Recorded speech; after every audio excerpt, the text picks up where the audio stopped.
环球大战线深入世界最前线，我是董金桥，在这里向全球各地的观众朋友问候，大家好，大家平安。对于我们的节目呢，有任何的想法、鞭策或是问题都欢迎大家踊跃的留言，然后订阅我们的频道。马上介绍这集的3位来宾，第一位是前资深外交官介文吉金桥好，各位朋友大家好。第二位时事评论员王尚志，金桥好，观众朋友大家好。以及资深媒体人彭华干，金桥好，大家好。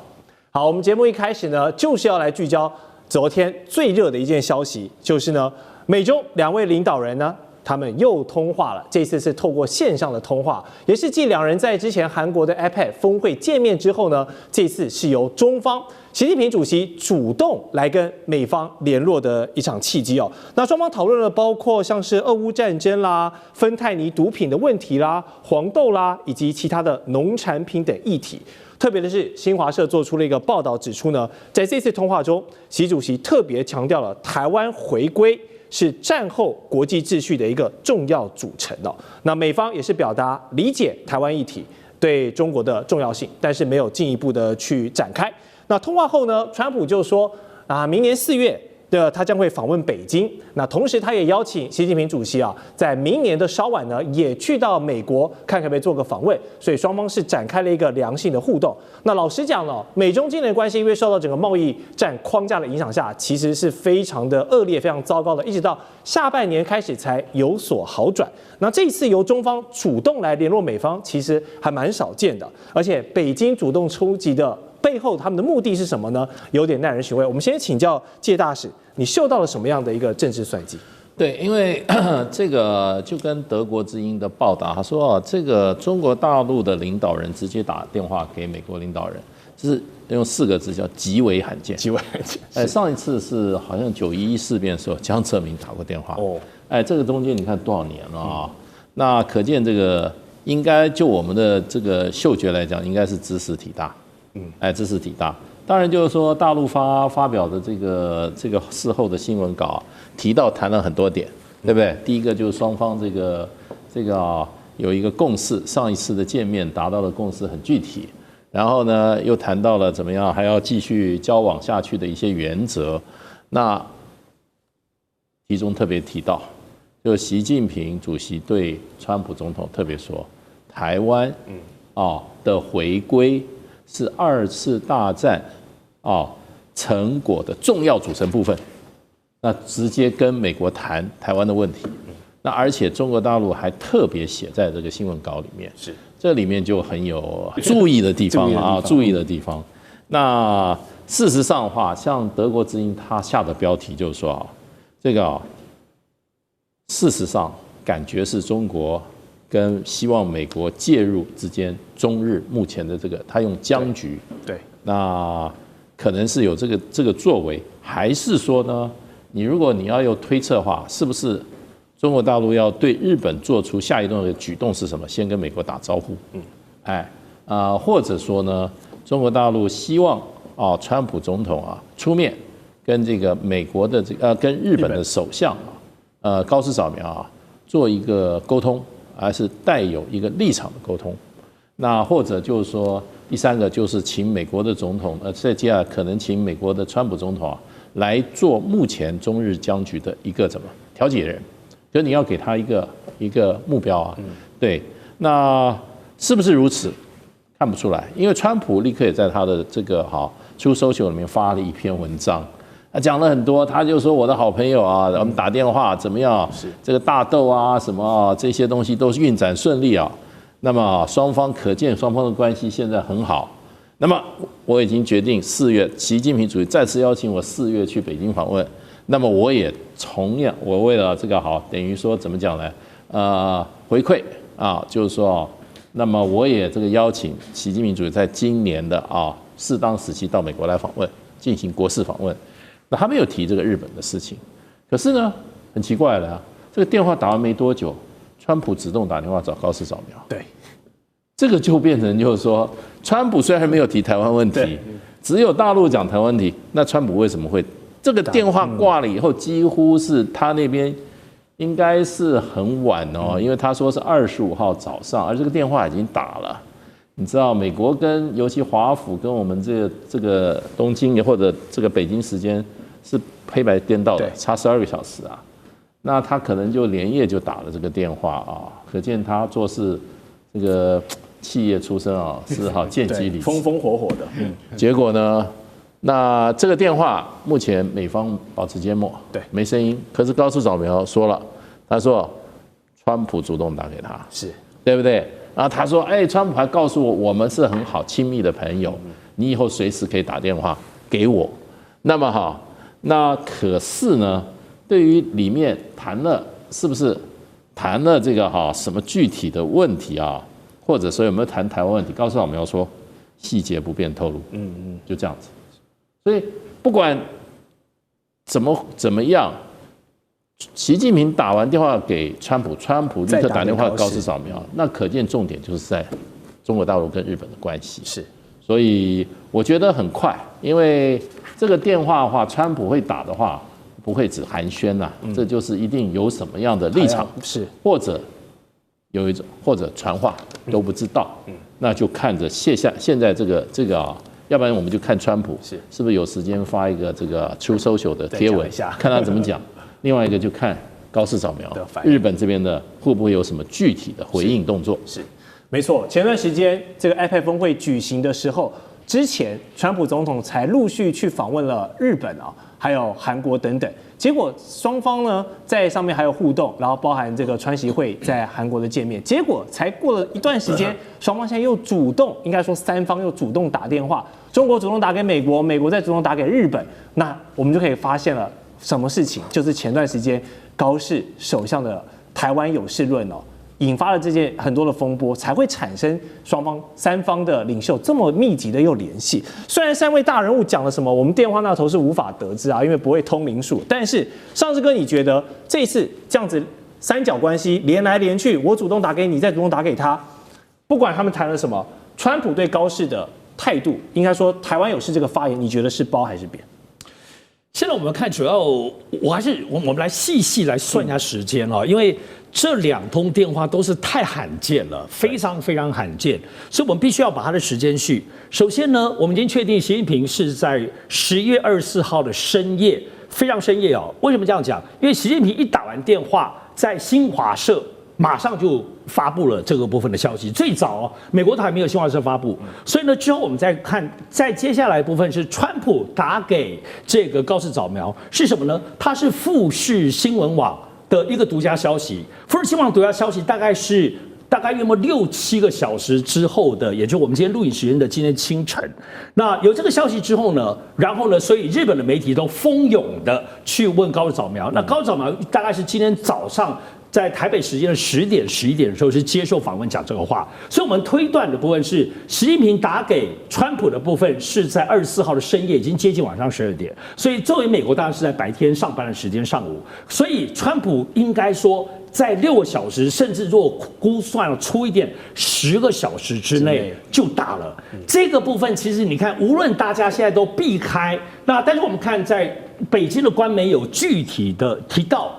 习近平就是谈台湾问题，然后呢，在其他的美国后来的官媒里头，媒体有报道说，川普有回应，叫做理解台湾问题对中国大陆的这个重要性。也就是说，他虽然没有附和习近平在台湾回归中国在历史上的这样子的语调，但是呢，我们看到川普并没有挺台湾他基本上是比较柔和的。回应的这个习近平，但是他的动作是风风火火，直接打给高市早苗。我想我们现在回过头来看，目前我们在看的仿佛都觉得现在是中日在对抗，而且在每天外交的堆叠，包括经贸的制裁，终于王牌出现了，最后的大老二打出来了，就是习近平谈。他虽然没有直接谈日本，没有直接点名高市早苗，但是把台湾问题点出来了，而且是在中美当中这个框架。我们要看是这样，通常来讲，中美之间有非常大的问题，全北京都会看一个叫北平风的一个中共大陆官媒的评价，所以马上其实就有这个评价，他写的叫做关键时刻一通电话，里头就具体指出。在习近平的这通电话是干嘛呢？他提到的不是对日本，而是主要是台湾问题。他提到整件事情，中日我们现在看是中日在搏斗，但不是。他强调的中国在强调就是台湾问题。不是高市早苗要惩罚你，高市早苗你是个坏蛋，不是，是台湾问题是不可逾越、不可以试探的红线。也就我们回过头来，其实没有改变。习近平在2023年当时到旧金山，对当时的拜登亲口就讲了，中美关系、台湾问题是中美的最敏感、最首要、最关键，而且后来再补充说是红线跟底线。这个态度是延续到整个2024年中美关系的调性，所以在川普上任之后呢，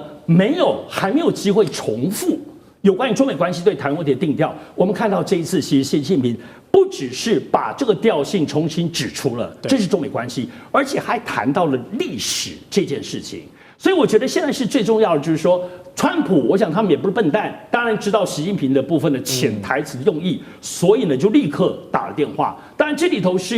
真的是要高市早苗要收回吗？对，要道歉吗？我认为不认为。我认为我们可以看到最新、最后、最 latest 的北京方面的要求是，北京方面要求日本。要针对于日本所说的，日本政府都是一贯立场。好，北京说，那你的一贯立场是什么？你再说清楚，不要含含糊糊。我认为现在北京先前希望高市早苗道歉啊、收回啊等等，但现在最近的状况是，你要重新说日本政府的一贯立场。所以我认为高市早苗有可能会针对于所谓的一贯立场，包括一中政策跟中日关系，如果高市早苗这样回应了，对，定义了。台湾问题，日本不会介入，不会碰，会跟美国一样站在这种对于一中立场当中的这个清晰度的时候，可能中日这个冲突会有一点点各自退一步转换的空间。了解，好，所以尚志哥认为，接下来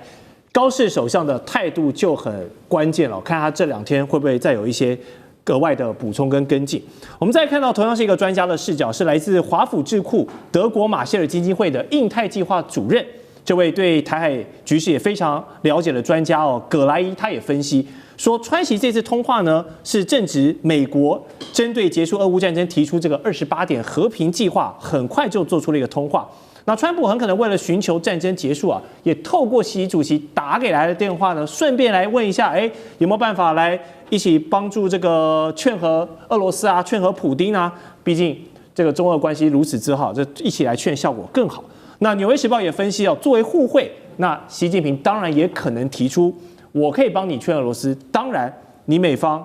当然也要跟我做出保证，在台湾问题上你的态度是什么，或者是我们在关税贸易上你是不是能做一些让步呢？等等的。所以这28点和平计划一经公布之后，我们虽然看主要的4大势力，包含乌克兰、包含俄罗斯、包含美国、包含欧盟，都在针对这个28点在做一些删删减减、改变，改到19点等等，我们节目也会讨论。但是中国看起来是个局外人，但特别是能够透过这份计划的表态，跟美国这边来换取一些利益的机会。干哥你怎么分析？葛莱伊讲的没有错，其实你看俄乌的问题，你认为说中国是完全使不上力吗？不，中国其实对乌克兰跟俄罗斯都有相当的影响力，一定是的。所以在这28点的和平计划里面，你仔细看其实老实讲一句，乌克兰是不高兴的。为什么？那根本就没有达到他们的要求嘛。对，领土的要求拿不回来。其实美国你的这28点计划，老实讲一句，是有一点软性的要求，乌克兰要接受，包括你进不了北约，讲清楚了。然后我们北约的军队不会住在乌克兰，那只会就派战机住在最近的波兰然后所以说你现在的这个兵力还必须限制在多少？限制在60万人左右。像这些对乌克兰都不是好消息。那乌克兰必须要接受等一下我们会讨论。在这种情况底下，这28点要求，其实你要让这个美国来说服乌克兰不够，还需要中国来帮忙。因为中国其实蓄势待发，我们早就说过了，乌克兰未来的重建，中国早就已经准备好要怎么帮忙。在各种方面帮忙，实质的协助、贷款协助，真正派专家去协助他的重建。所以大家要看远，看得深一点，就是说，习近平在这方面是有谈话权的。那今天为什么川普希望在达成这临门一脚而不要功亏一篑的和平计划，能够让俄乌双方都能够签署。所以说一句实在话，习近平他是会有很大的作用跟影响力。但为什么这个时候变成习近平他反而是跟川普的电话热线之中，他要求对于这件事情，刚上次讲的没有错。其实老实讲一句，台湾问题就是底线，你不要跟我讲那么多。川普先生，请你支持我这一点，我没有要惩罚高市早苗，但是你一定要让他知道这件事情没有讨论的余地。我作为中国国家主席10多年了，如果今天台湾问题我还守不住底线的话，那我没有办法面对我的国人、我的民族。所以我相信习近平他一定有讲这些话。所以这件事情在外交上面会掀起多大的波澜，你自己心里应该很清楚。川普，我跟你讲，越来越会怎么样？对于两岸问题变得保守，越来越不敢承诺，因为他现在表面上只会讲他们之间的中美贸易的那些问题，他绝对不会谈到台湾问题。而且中国也讲了一句话，在他的任内，我们绝对不会做出对台湾不利的事情。这句话非常重要，因为所谓的2007是不是不再存在？我觉得这些都很值得我们继续观察。是，好，待会回来呢，我们会更加聚焦在我们刚刚谈到，因为一通电话要把台湾有事论呢端上台桌来讨论，更加聚焦在东北亚乃至海峡两岸任何的风吹草动。我们待会回来有更深入的讨论。地缘政治、美中之争、战略价值、强权崛起、小国生存，现在与未来洞悉事件走向，掌握世界脉动，全球观点尽在环球大战线。好，这几天许多的观众朋友都很关心一件事情呢，就是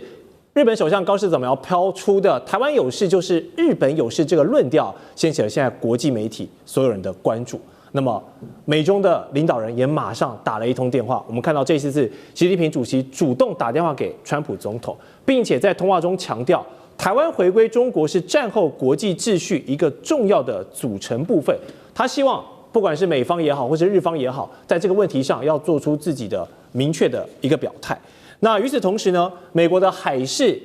这个新闻网站的 Maritime Exclusive， 它一个报道就指出呢，直到今年的10月，其实在中共这边的高层也做了很多的风吹草动，包含中共解放军有4位4星将领，他们被免职了。那其中呢，不乏曾经在东部战区的这个前线指挥官，可以说是这些东部战区的将领们，他们就是万一这个中国沿海，不管是对台海、对日本有什么风吹草动，这些人就是第一线的执行者。那习近平一边强调台湾回归的论述，那另一边是大规模的清洗这些东部战区的将领，这是在清除军中的贪腐吗？表面上好像是，但更多人解读会不会是说，因为东部战区很多人嘛，有鸽派有鹰派嘛，现在就是要把鸽派的人全部扫荡掉，派出鹰派，派出战狼派，派出想把台湾这块肉叼回来最积极的这群人，让中国高层夙愿已久的我们说2027年进攻台海统一大业这个事情，现在已经在做准备了，是这样吗？尚志哥，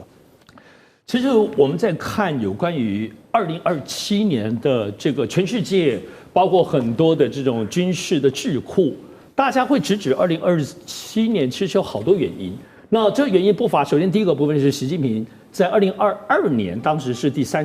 任哈，所以到2027年是第4任，这是第一个，他权力的延续，这第一个。再来的话就是中共的解放军的整体的军备，包括第6代战机，包括我们讲航空母舰的第4、第5的话，大概都在2027年能够非常完整的成熟的成军。这第二个，第三个都提到说中美的军备这件事情，到2027年。中国大陆的解放军的总体赢过美国是会更完整哈，所以以及第4个我们在思考的其实就是什么？是中国大陆内部本身，包括经济或各方面的稳定性，已经可以承担一旦要攻击，我们刚才讲应该是要武统台湾的时候呢，如果国际制裁各方面，中国内部的经济体制是可以挺得过的，因为他们一直在准备好。那么多当中，到底哪一个原因？其实国际当中其实都关注的，或者是从中国自己的历史上的这件角色是什么？就是要确定你所有的部分最关键的将领有没有2星。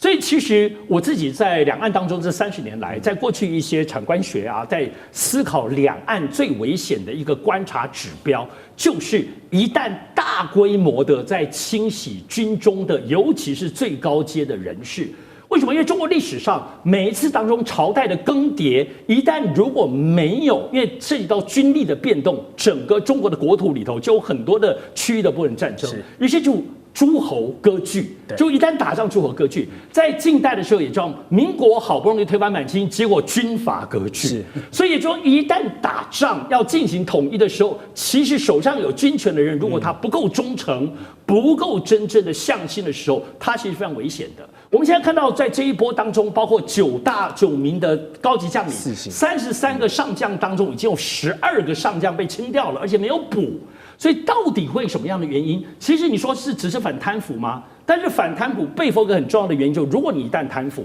是不是表示美国花钱就可以把你买下来了？或者是说你自己为了你的利益，可以在最后一旦在所谓特别是东部战区要打台湾武统的侵的时候，其他西北、东北的战区大家就可以纵兵力，一旦乱起来了，特别是如果一旦整个战线包括像日本，包括美国等等都卷入的时候，要知道这个部分手上有军权，如果不效忠习近平，不效忠北京中央的时候，那完全就是大失控，而且还有列强马上就进来。所以我们现在在观察整个在清洗有关于军中人士，不只是贪腐的问题，所以这里头确实有个指标，因为我们知道，如果在2025年的年底前清洗掉那么多12名以上的部分上将的时候，就表示后面的递补大概到2027年之前2年内。因为我们看火箭军的经验，1年内、1年半、2年的话就可以稳定下来。所以现在两岸当中的这个紧张，我们确实要看。我个人是特别觉得，军事人士当中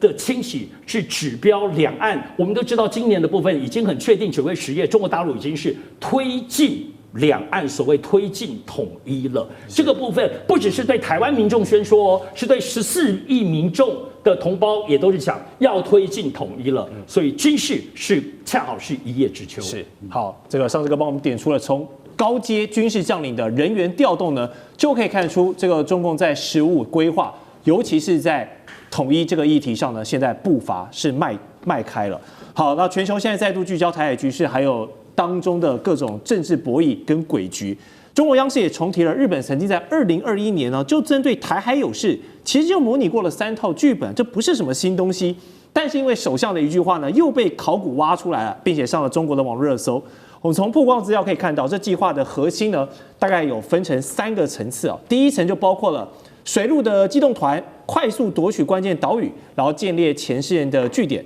那第2层是大规模的兵力投射，还有最重要的第3层飞弹的介入等等。好，所以日本台海有事的剧本，这不是什么新鲜事了。但这一次，首相在公开的场合从他的嘴里说出这句话，引发了这么大的风波。2个问题想请教这些大使：一，台湾有事就是日本有事，日本是玩真的吗？还是万人响应、无人到场的漂亮话？2，就是中共解放军对于这套计划，我们说日本设定的3层计划，有没有什么解放？就是最重要的是加强战备力量。这个事实上，2016年开始，日本就已经在这个所谓的西南诸岛，就是我们讲的琉球群岛，从最南到最北，全部加强军事的部署。那最南的一个岛就是最近这个小泉啊，他去到的这个与那国岛。与那国岛距台湾110公里。那小泉最近就是明白的说明，他说要在这个与那国岛部署034中程防空飞弹。那过去事实上与那国岛，我们得知的消息，它在上面的部署了所谓的这个监侦的设备，也就是侦察观察的侦察的这种雷达设备。是。那飞弹上舰的话，这一次连型号都讲得非常清楚。当然，这个034的中程飞弹防卫部署，非中程防卫，它是大概是针对防空的，大概是50公里以外的50公里左右的。那是不是还有更远程的打击量？我们不得而知。可光就这一点，中国大陆的这个外交部的发言人毛宁就已经昨天在记者会里面提出关切，说日本在距离台湾只有110公里的这个岛屿上部署中攻击性的武器哈，这个是非常危险的举动。那可是这个日本在这些岛屿上有所动作，已经有多年了，只是目前就是说中日关系紧张啊，它这个问题变得更敏感。而且在最敏感的时候啊，日本的国防部新任的国防部的小泉部长还特别跑到与那国。是，你知道与那国离日本是千里之外，离台湾只有110公里，所以呢，他特别强调这么一个对日本来讲非常的所谓以前我们应该讲说外岛，最偏远的外岛啊，这么重视啊，其实也象征了日本对于这个他的这个琉球群岛这个防卫是多么的重视。我刚刚讲了，他这个整个的目标其实大部分就是什么战备。你说我们从与那国岛往北走，往北一直看与那国、石环岛、宫古岛、下地岛、那霸岛，再到奄美大岛，它每一个岛现在都在加强军备。军备的方向就是3个，第一个什么？增强驻军。像这个与那国岛以前是没有驻军对现在上一次消息是160人，160人，因为它那个岛很小对，非常小那宫古岛是600人，那宫古岛它的最高的那个山点是500公尺，上面设了一个强力的雷达。那另外它的这个所谓的这个什么，它的这个飞弹对空，我们刚刚讲的034是对空。它这个宫古岛很明确，它还有对舰、地对舰，对着海面舰艇打的，两者皆有那另外一方面，在这个我们在石环岛也是一样，都是在这个方面人员、装备，然后都是远程打击能力的这个装备上去。那再接下来就是琉球本岛，琉球本岛本来日本驻的这个军队，它是属于旅团级，可是这2年它提升到师团级，那配员额是4000到5000人之间，所以是兵力加重，然后呢，这个火力加强，然后呢还有很多新的设施。那在比较靠近这个日本本土奄美大岛它修了很多的机场，因为它土地比较大，而且大部分都是运输机的机场，有3个可以进行运输机的机场。那另外整个来讲的话，日本事实上，我们讲2021年的这个计划，它预备在刚刚也讲了，在那个各个岛屿总共设置130个飞弹的仓库，所以就变成就是说人员扩充，然后呢弹药增加，然后那个武器的性能提升，那还有就是它的监察、电战能力电子作战能力、反干扰能力全部都加强。所以呢。这个在这个2次大战以来，过去琉球是属于美国在管辖，现在日本的自卫队已经把它当做一个攻击前沿了。因为为什么不是攻击前沿，而是防守前沿也有说他要把这个将来的战斧飞弹也放在上面的话，战斧飞弹有的就可以打1000公里以外，所以呢就变成这个对日本来讲是一个极大的改变。那你说琉球群岛有这么的受到威胁吗？好像也没有。所以在他这个在加强，比如说这个与那国石环岛的时候，这上面的军事的整个的部署当地老百姓都非常的反对。对，因为他们就说，本来我是无武装的，那不会变成军事打击基地。那你现在变成武装了以后，又有远程打击别人的能力的时候，那真正情势紧张的时候，他就可能被打击。所以呢，这个对于与那国岛、对于石环这几个非常靠近台湾这几个岛。他们越离这个日本远，越离这个台湾近的，他们这个老百姓心里面都是蛮抵制的，可是看起来日本，加强这个琉球群岛整个的人员的以及装备的人员的部署、装备提升，这是一个既定的计划。而且进行的速度非常的快。了解。好，因为一句台湾有事论，让中美日3方的领袖呢，现在都为此通话。那我们台湾的长官们有什么表态呢？来看到行政院长卓荣泰25日就针对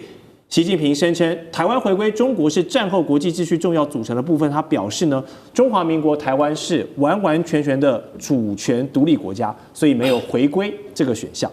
纽约时报则分析习近平向川普提出了一个不同的论述论点就是在中美二战的时候呢，曾经是并肩对抗法西斯主义跟军国主义的伙伴因为日本二战的时候又侵华又偷袭珍珠港嘛，所以是中美两国共同敌人，这个没有任何的毛病。那不该让台湾这个问题来动摇曾经的历史纽带。那习近平试图用二战的叙事来拉拢川普。但后者呢，似乎没有要接这个球，没有要去提这件事情，继续维持美方一贯以来对台湾议题上战略模糊的这个立场。那不知道这是两人认知上的差异呢，还是就是一个避讳，我不想跟你主动掉入到你的陷阱里。那乌克兰的结局已经对于大家全世界已经是个血淋淋的案例了。台湾生活在这边2300万的人，我们可以认为这是一个什么样的启示？干哥你的看法？所以你看刚刚大使所讲的这一段非常重要。为什么？我为什么要在西南诸岛然后建立飞弹的仓库？然后他一直没有提到海上自卫队。其实海上自卫队未来的动向才是最重要的。大家要有一个观念，日本海上自卫队现在是全球第4强了。它只是一个自卫队，错了。它的实力超过多少国家？它只输给中国、俄罗斯跟美国而已。它现在是第4强，它随时可以变得更强。海上自卫队就是这么强。好，但是碰到了中国，它就没辙。为什么？因为中国的规模已经不是你可以想象的，连美国都不敢想象。所以高市早苗现在在玩危险的棋。你在接近台湾的这些周边岛屿部署了这样子的武器，甚至你还有什么水陆机动团？水陆机动团就是海军陆战队，这个最敏感。你只要部署了水陆机动团的意思就是什么？你派了最精锐的部队到这些岛屿来，那就是台湾有事，马上就可以动起来。所以水陆机动团绝对不是来玩的，它是很可怕的部队，是日本自卫队里面的精锐。自卫队到现在规模不到15万人，你就派了水陆机动团来，这代表什么意义？就是要干预，万一台湾有事的时候，马上就能够介入，或者马上就能够拒止，这是最大的意义存在这边。所以习近平这次他讲了一句，他既然提到了二战的叙事，对，可是让大家非常感到，因为其实中国在2次大战的，就是说解放军他所扮演的角色，在历史上从来不是他们要强调的对象，因为他们承认是由国府来打这场战争的。但是这一次他们必须要拿出来，为什么？他说，中美在二战期间并肩抗击法西斯主义跟军国主义，我们应该好好维持着这个几十年来的共同的特性跟成果，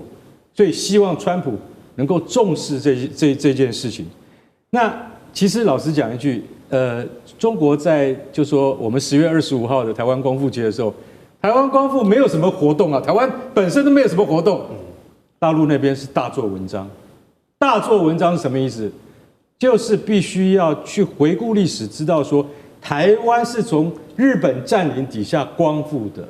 那现在中国愿意回到史实来审视这件事情，反而是台湾自己的政府不愿意审视，他们叫做中战，不叫光复。你听得下去吗？所以行政院长卓荣泰他说。台湾是完全独立自主的国家，没有回归这个选项。对，我们都同意。你现在是独立自主的国家，但是两岸之间难道永远不要谈吗？我想再这样子下去的话，习近平的态度只会越来越强硬的，而且对美国的施压会越来越巨大。是，好，两岸人民同文同种，所以我们还是不希望看到两岸真的有这个兵戎相见的一天天佑台湾。好，下段节目回来还有 AI 版图的变化跟俄乌议题的讨论，马上回来。地缘政治、美中之争、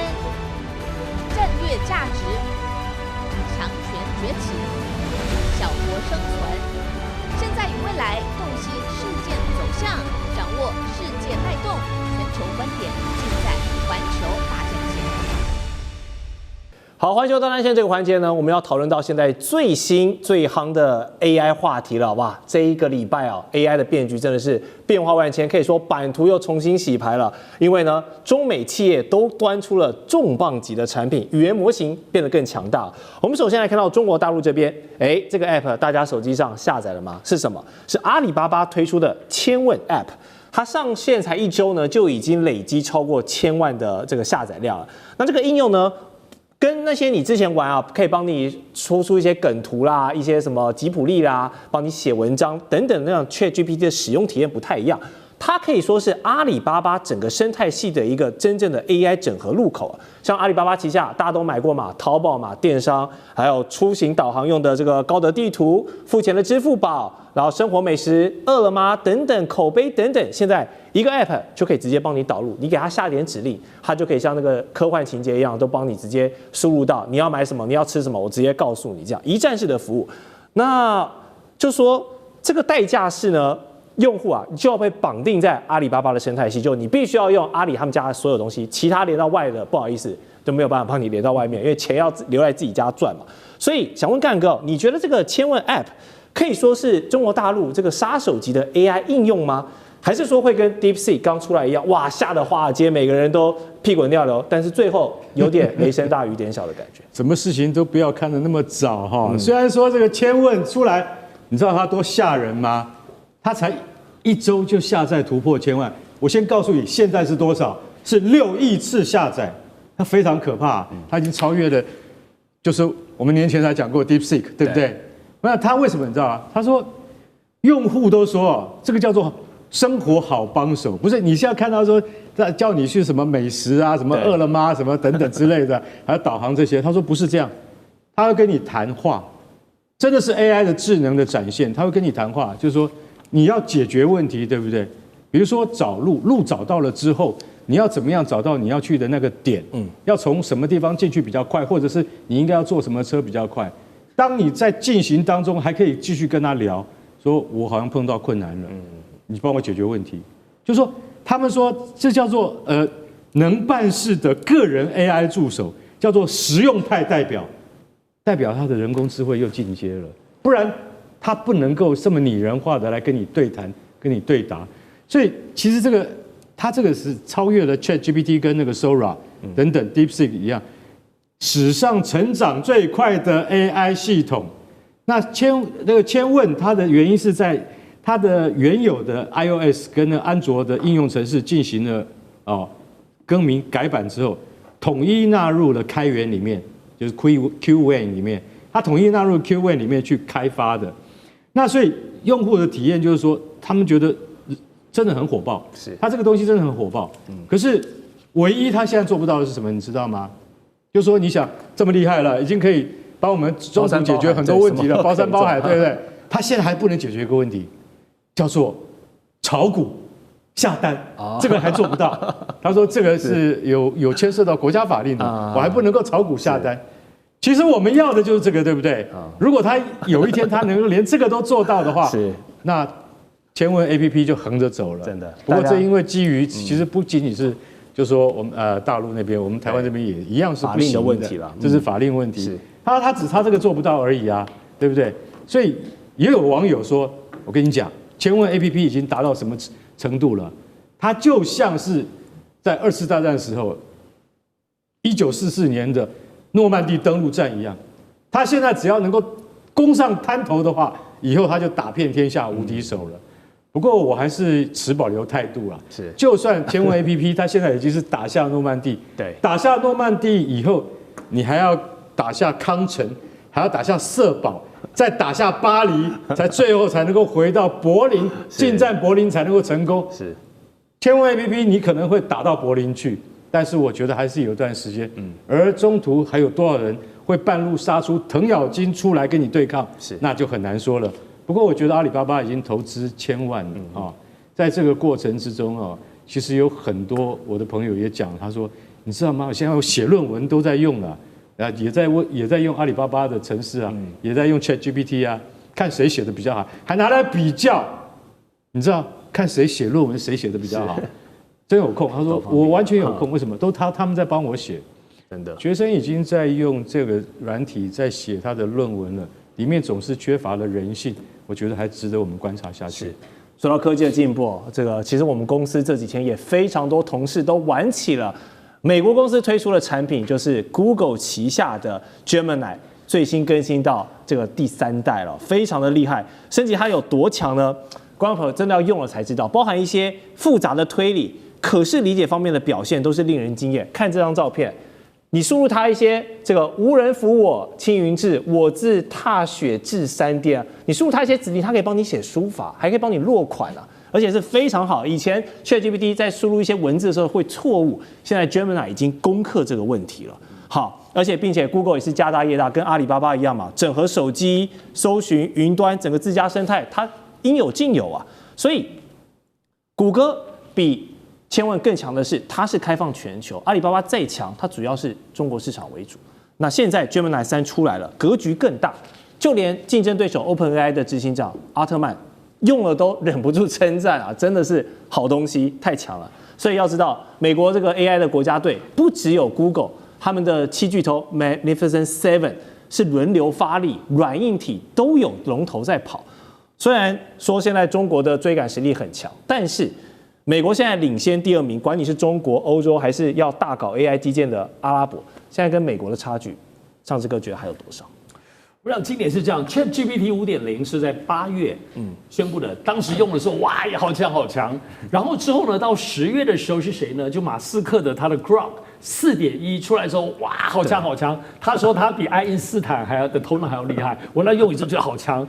然后现在 Gemini 刚出来3年多，我跟你讲，这真的是就是我刚刚经常讲的。我呢，因为向来对这个软体AI， 我是真的，我是有我的手机有一个整个页面全部都 AI， 包括中国大陆的我是很爱用的。我自己现在都在做一个 AI agent， 我自己给我自己用的。哇，这 Gemini 真的很厉害。所以不得不说，美国还是有它的厉害。但是我们来讲，美国是讲厉害哪里？第一个，它还是大语言数据模型，它背后是几百亿，包括 Google 来讲，背后是上千亿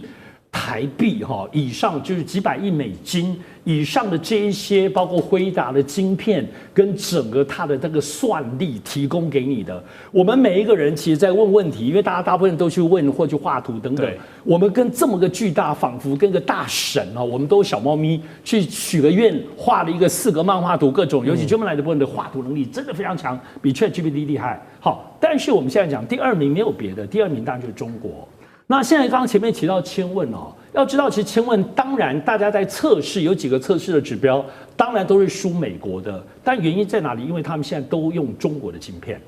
因为毕竟不是用辉达现在最好的晶片。是，但是呢，以现在阿里巴巴的千问受到瞩目的地方是，他用的可以说是他是用华为的自己晶片。但他自己在写这个架构的效率，特别是所谓 AI Cloud， 也就是说 AI 的晶片算力在云端提供的时候，中国现在是另外一个系统，而且不要忘了，中国是开源系统所以跟美国的部分的落地场景不太一样。我要跟各位讲最近因为都在说DeepSeek 都在今年出来之后都没有什么新的更新，就只有一点点，大家都觉得 DeepSeek 好像不行了。各位千万不要小看我有独家消息，现在 DeepSeek 的话很可能在今年年底或明年初，例如在今年2025年年初，它推出的一个新版本的时候，就当场把整个美国的 AI 类股。你知道，立刻就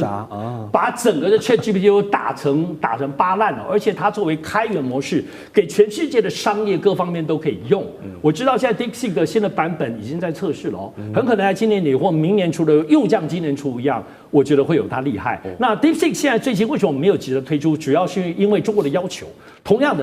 他们就在用一个所谓都是中国大陆华为的次级的 AI 晶片，但是希望能够做出能够远比或者是追上美国我们刚刚讲 Gemini 3.0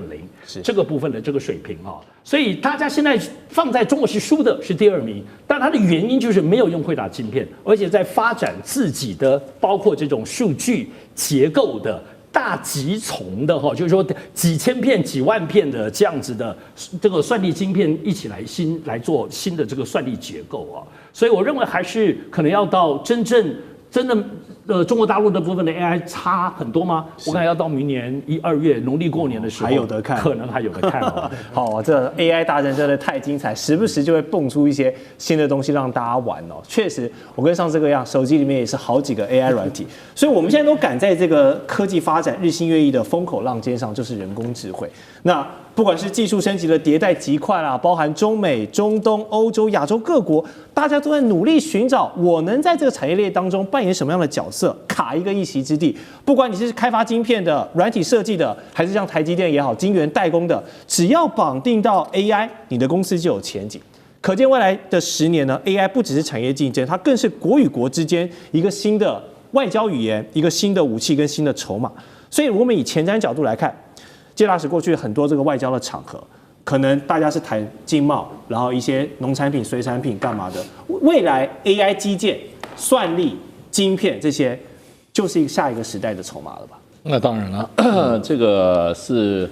人类，就是说地球上各个国家哈，它必须如果说它不要变成2流国家、3流国家，或者说是一个怎么样，是一个产业链的末端的话，而不是领头羊的话。那叫 AI 上，它必须要有自己怎么样，自己的一片天呐、不过现在看起来，我们把这个阿拉伯算进来，我不晓得为什么阿拉伯有这个机会。哦，他们石油国现在买很凶哦，他只有钱，他只有钱。可是我最近听一些朋友在讲说，美国跟这个中国大陆的这个在 AI 啊，不管芯片，还有就是说这个所谓的大模型啊，那这2方面的话来讲的话。双方的工程师的差异啊，这个数目啊，几乎10比1啦。哦，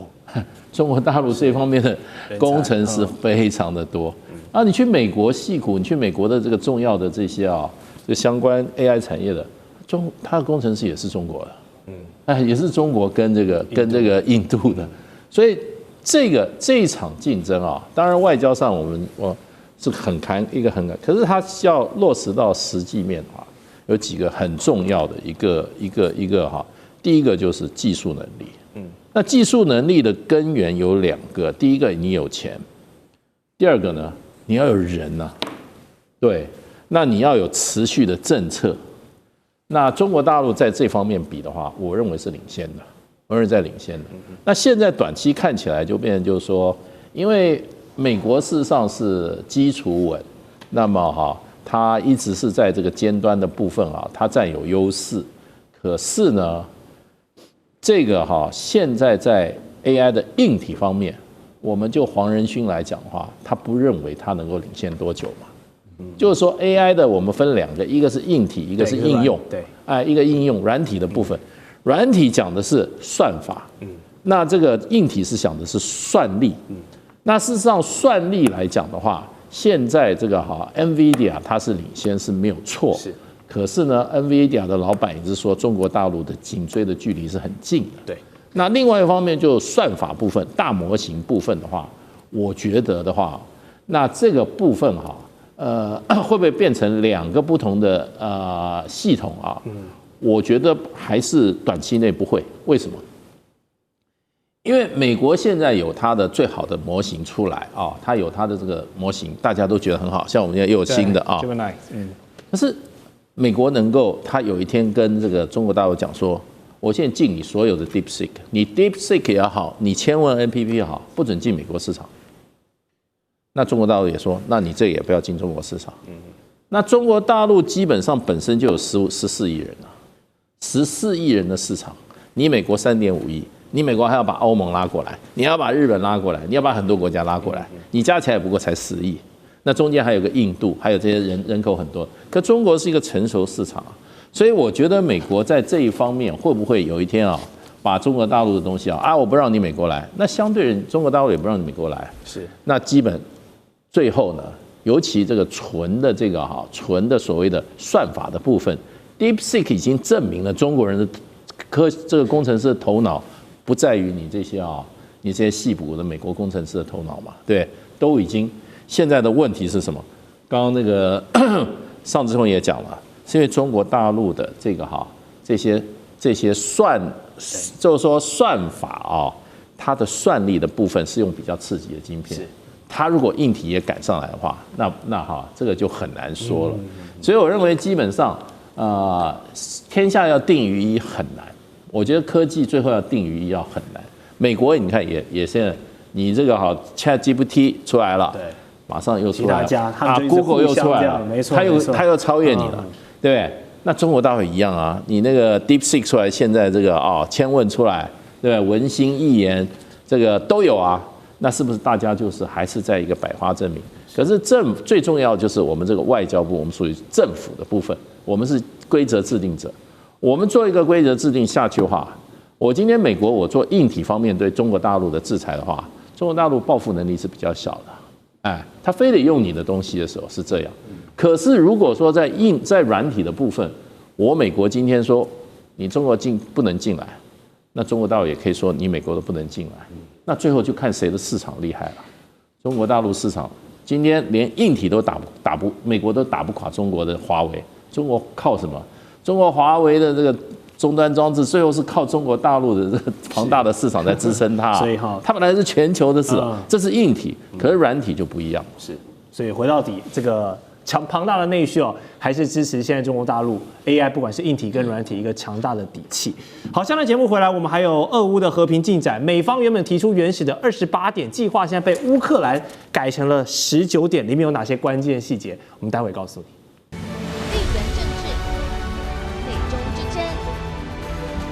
价值，强权崛起，小国生存。现在与未来，洞悉事件走向，掌握世界脉动，全球观点尽在环球大战线。好，再回到环球大战线节目现场，这一趴节目的最后讨论还是要关注在俄乌议题上面，究竟双方的和平落幕还距离我们有多远？现在俄乌战场的最新局势呢，从这个战争的天平，大家都知道现在急速的往俄罗斯这边倾斜跟靠拢。那面对美俄设计好的这个28点和平计划的提案呢，乌克兰还有美国的官员在日内瓦会谈之后，双方把原本的28点版本现在修改成了新的19点协议当中几个核心部分带观众朋友来看，包括了敏感的割地问题，还有乌克兰是否加入北约，两国的边界线怎么画，还有俄罗斯的安全保障，你该怎么承诺之后不要再继续的西进等等的。那这个问题等于是泽伦斯基还有乌克兰又把这个问题呢丢回给了川普，丢回给普丁，这些敏感问题反正我就原封不动，你们回去再想一想吧。但是呢，这个川普宁愿先跟习近平主席先做热线通话，对于泽伦斯基丢回来这颗球，他也不急着接，他就先让你再放在旁边冷却一下，先不理你。那这有什么样的政治意味？19点下来，但是美方并没有积极的去处理。那乌方改版后的这19点呢，传递的关键讯息，谢大使是不是可以带观众朋友来解读一下？我想美方会让这个28点变成19点绝对不是怎么样删掉敏感部分。绝对是把部分删掉，因为我们光就谈判的技巧来讲的话，现在谈判很奇怪，它都是多目标的谈判。我这个谈判我有28个目标，对不对？那这28个目标，我就要让所有人可以得到你所得的，然后呢，你去宣称你的胜利，然后另外一方面呢，别方也可以得到他的所得，大家都宣称胜利。是，这个是现在谈判国际谈判里面最大的特征，就两造都要宣布胜利。那现在这个部分，我认为割地的问题这个边界的问题，这些问题是最敏感的部分。那如果把这个拿掉的话，第一个川普也白谈了，因为普丁不会接受，普丁不会接受，因为这个其他加入了很多，就是说，比如说我认为那个都是怎么样，都是伪旗。为什么？比如说战后乌克兰能够保有军队是多少？60万人，乌克兰现在就120万人，你把它裁掉一半，那这个就是一个伪旗行动。为什么？我到时候一定让你乌克兰觉得说，我给你加到100都可以，我给你加到80都可以。乌克兰谈判者会说，你看，本来60我多厉害，我谈成80，对。然后呢，加入北约的问题，那这个东西要写入你的宪章。写入你的宪法里面，叫乌克兰原始叫你写入宪法，我不加入北约，那这个最后的话，这个我认为是一个伪旗。为什么？到时候一定给你放，到时候那就不要写到就不要写到宪法里面，写到你宪法里面，你泽伦斯基不是乌克兰的历史罪人吗？所以他这个会放的。那我认为现在会放的都是这些，可是这场战争最敏感的，我说就不写入宪法，不是说你可以加入北约，你让他不加入北约，你还有很多方式，可他偏偏选了一个最难的方式，然后让往后退，最后就是说啊，那就是说这个北约要做出承诺啊，不加入，其实这也是个伪命题，因为北约是共识决啊，要一个国家反对，美国反对就好了嘛，对不对？哪有什么保证？对，那现在这个另外一个就变成。还有就变成就是说，你现在还有很多，比如说泽伦斯基在和平以后，总统必须30天内改选。那后来就说，哎呀，这个不好吧？我们3个月之内改选，我们改成6个月好不好？我认为最后28条，最后因为他们都不讲实际的，我是在这个层，所以变成19条，对不对？现在撤掉了9条嘛，这9条我认为都是不核心的部分。然后是让乌克兰能够下台的，他回去跟乌克兰讲，你看我已经怎么样，很有尊严的争取到乌克兰的尊严。因为泽伦斯基在演讲的时候，这个28条一曝光以后，他讲我们现在2个抉择，一个是什么？失去我们的尊严，对；一个是失去我们的关键盟友，对不对？那他这2个本来尊严就比较重要啊，哪里说关键盟友今天是盟友，明天又不是盟友？那他怎么把这个2个来讲？可是我认为他基本上要争回尊严的话，他又不失去盟友的话，目前那个9点都是不重要，是对重要对俄罗斯讲关键的点，尤其领土问题，我认为是不会变。没错。好，这一次美跟乌的代表齐聚在瑞士，现场谈判传出火药味十足啊！因为美方有人抱怨说，乌克兰一直在带媒体风向，要求美方来替这个19条的方案背书。那么现在把解题人又回到了川普跟这个普丁的身上，这个球要怎么接？其实他们也不太急啊，尤其是上次哥你观察居中协调。但是也想分到一些好处，作为这个成本回收的美国，现在该给予乌克兰一个体面的台阶下吗？还是说，反正上次一样也谈失败了嘛，我就撒手不管了？俄罗斯继续在战场上予取予求，然后消耗乌克兰的元气。圣诞节今年估计又是在这个战争中度过，大家继续打，继续推，直到你乌克兰面临到临界点，你必须要妥协，你要失去你的尊严了，是这样吗？我认为现在整件事情，无论现在28点到19点在内容当中当然很多的搏斗，可是大家一定要了解到，这个28点，也就是说，包括卢比欧，包括先前他是由他们的陆军部长带着这个到乌克兰，先给乌克兰他们来看。要知道这28点可是俄罗斯他们派人到迈阿密，跟美国方面也是谈了3天呢。也就是说，这个28点并不是一个匆匆忙忙。这个从容，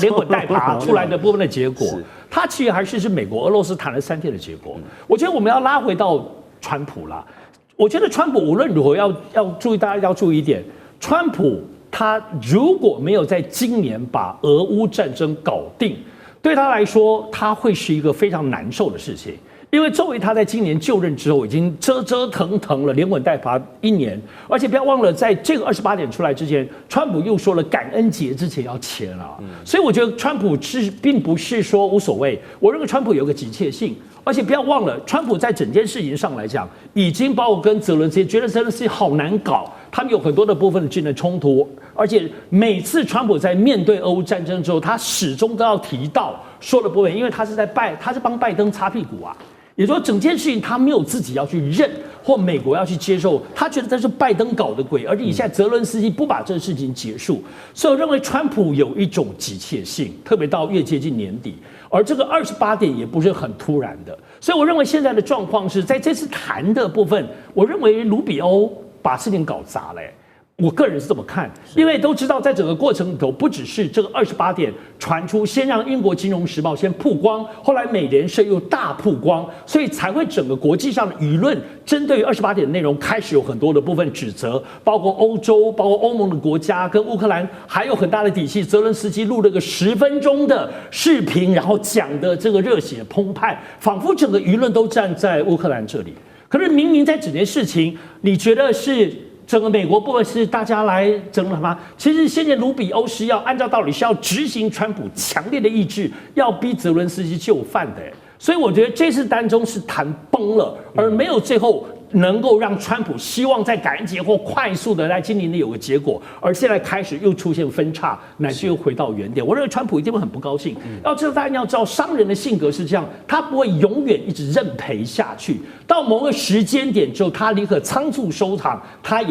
他不会再有继续的纠缠。我认为川普的容耐是有极限的，而且一旦泽伦斯基又回到原点，他对泽伦斯基的谴责或压力会更大了。是。好，现在川普总统的确是比较急了啦，因为上任到现在，他诺贝尔和平奖没拿到就算，这场战争还是没有办法如他的意哦，在美国的这个斡旋居中下，尽快的结束 ，everybody happy 过圣诞节，可能没有办法看到。但是另外一边的普丁就不一样喽，反正我跟你美国制定出来这28点，你改动我就不认，我们战场上继续打嘛。现在胜利的天平是我这边在进行，所以我们看到。俄军这几天的行动又是一连串的收获啊，包括了击落的乌军的无人机，继续轰炸你的首都基辅，打击你的士气。乌克兰全境都发布这个飞弹警报，哈尔科夫、库皮扬斯克、红军城等等都无一幸免。我还记得干哥去年我们还在讲这个红军城被围困有多惊险的情况，都打到现在2025年的今天了。当前的局势究竟对乌克兰有多不利？这个乌国士兵他们的圣诞节应该很难过了吧？其实我说一句实在话，就是说我们讲了有1年了，那你说，不管红军城或者是库皮扬斯克啊，都还没有拿得下来，那究竟这是什么原因啊？我们也觉得战事处于一种焦灼的状态，可能普丁不想马上把那个套索给勒紧，免得把你给勒死啊，这有可能。但另外一种可能也是因为。战争的持续，也许是政治人物的筹码，不要忘了。所以这个28点现在已经缩小到第19点啊，你就会觉得这里面这些重要的这些，就说那个它里面的条文哈，说句实在话，我看了以后，我真的是很惊讶。我想俄罗斯也不能接受，乌克兰也不能接受，你知道为什么？其中有一点讲给大家听，他就是说，乌克兰将获得全面的重建与资金补偿。补偿要从哪里来？从欧洲各国在那个他们银行里面冻结的俄罗斯资产里面这样子来的，然后从俄罗斯的资产冻结的这个金额里面拨补出来重建乌克兰的战后的这个秩序的话，那全部拨完了才能够还给俄罗斯。普丁现在是口头是答应了，你觉得他真的会答应吗？我很怀疑啊！我讲一句实在话，我很担心。还有一点，他说。俄罗斯将把不侵犯欧洲与乌克兰的政策要写入法律。刚才那个大使有讲到，写入什么法律？写了这条法律，我可以再另外立一条法律，意思就是说，俄军绝对不能够越过易北河打过来。西德当年在易北河部署了1万辆坦克，对面的华沙公约组织是4万辆。A10攻击机就是这样出来的，为什么？因为你看到那个像蚂蚁一样多的坦克要过河来的话，你只用 A10去打它。所以今天我觉得这个28点变成19点，它的意义不大。它的意义是在哪里？是说俄罗斯不能够再进犯北约国家，甚至乌克兰，美国或是北约也不在乌克兰境内驻军啊，除非是战时，这些话都是多余的。我认为最近俄罗斯的军队的进展，代表乌克兰的抵抗越来越弱。你可以听到，就是说，乌克兰现在只剩下用无人机了，它没有实质的作战能力了。其实老实讲一句，无人机已经划开了一个新的时代。你可以发现有很多工作交给无人机去做，可是到最后的实质占领，还是要真的士兵来完成。现在俄罗斯是按兵不动，但是就看泽伦斯基要怎么样。接受或不接受这19点的计划，他接受了，整件事情可以说是可以让大家觉得说松了一口气。可是我觉得川普没有什么耐性的，川普现在已经觉得说，你们到底要怎么样？我已经想尽办法把你们2个都撮合了，连不能求的习近平我都求来了。那还要怎么样？那现在难道说我今天川普？当然这其中还有一点哦，这个在重建基金里面啊。